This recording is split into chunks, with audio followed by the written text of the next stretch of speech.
Shalom, kita tahu bahwa setelah Musa menerima panggilan Tuhan untuk membawa orang Israel keluar dari Mesir, maka ia harus pergi menemui para tua-tua Israel dan Firaun.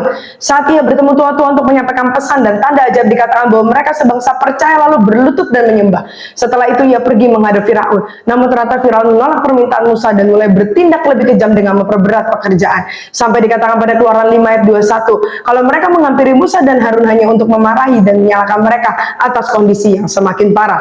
Jika kita pikirkan seharusnya sesuai pesan Tuhan bahwa ada kasih karunia yang ingin Tuhan berikan untuk membawa mereka keluar dari perbudakan.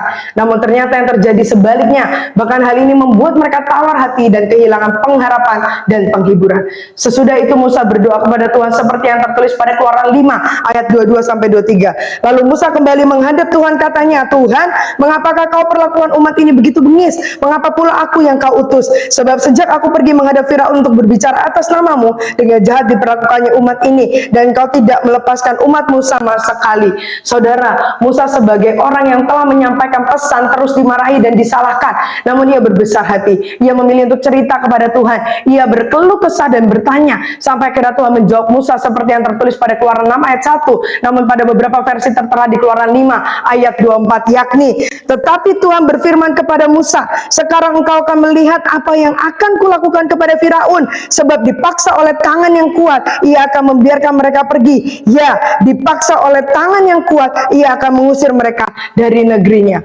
Nah, Tuhan menjawab Musa bahwa ia akan melihat hanya dengan tangan yang kuat dari Tuhan saja akan memaksa Firaun untuk membuat Israel keluar dari perbudakan Mesir. Ternyata kasih karunia Tuhan yang memberikan pengharapan yang baik dan penghiburan dalam duka hanya bisa terlaksana sesuai dengan waktu, konsep, dan cara Tuhan.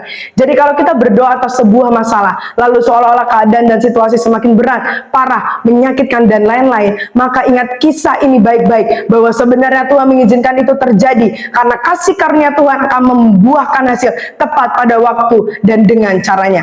Agar kasih karunia terus dapat bekerja, maka jagalah hatimu, pikiranmu, dan perkataanmu, serta milikilah pengharapan yang baik akan hari esok, dan izinkanlah firman Tuhan menghibur hatimu. Tuhan Yesus memberkati.